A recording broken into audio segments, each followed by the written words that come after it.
Don't come to my wedding. You're no longer my family. That was the message my daughter sent. No punctuation, no hesitation, just execution. I stared at the screen for a full minute, then typed back, understood. No anger, no questions, no begging. Then I made a call, one call, to a man I hadn't spoken to in 11 years. 24 hours later, I had 83 missed calls from her fiancé, her future in-laws, her best friend, and finally from her. But by then, it was already too late. She was 25 now, a bride. But I still remembered her in pigtails, barefoot in the garden, chasing dragonflies. Back then, I was Mama the Invincible. But people change, or maybe they just reveal who they've always been. The shift started 5 years ago, after the divorce. Her father remarried quickly, a younger woman, polished, wealthy, poisonous. She smiled like she was always in on a joke you weren't invited to hear. It didn't take long before my daughter started pulling away.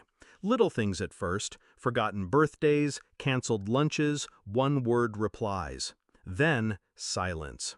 I tried, God, I tried, but every call was a one-way conversation. Every visit felt like I was trespassing in a life she didn't want me in. Until the final blow, her wedding.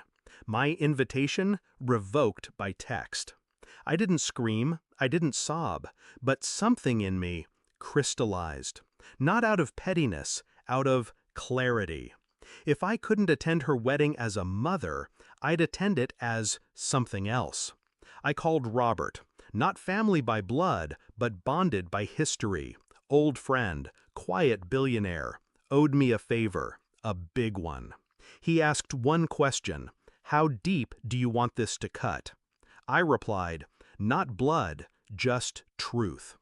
Robert bought out the wedding venue by morning, the entire estate, security, catering, staff, all now operated under his team. The original contract was voided due to property restructuring, but that wasn't the masterstroke. That came next. You see, her fiancé, Ethan, wasn't who he claimed to be.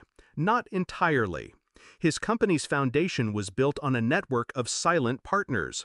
One of them, Robert, which made me, temporarily, one of the primary stakeholders. I didn't need to ruin the wedding, I just needed to pull one thread.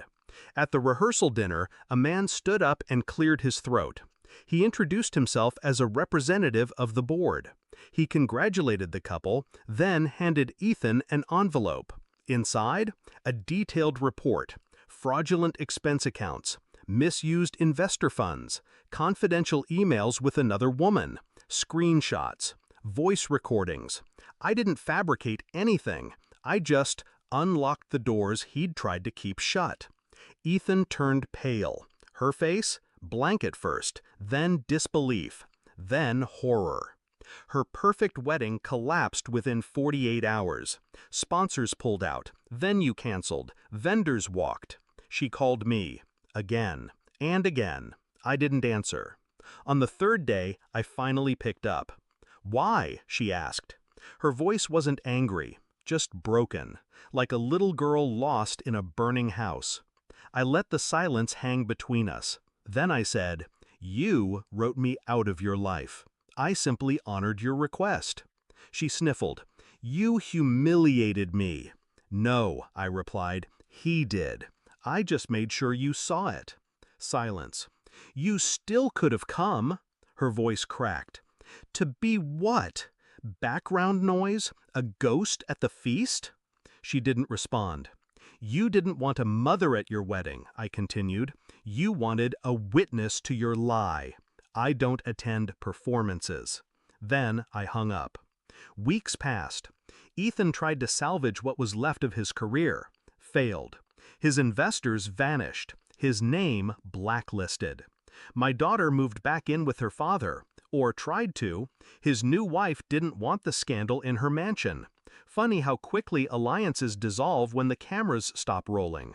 She called me again, not to apologize, just to talk. I let her speak, I listened, but I didn't rescue her. I wasn't her safety net anymore.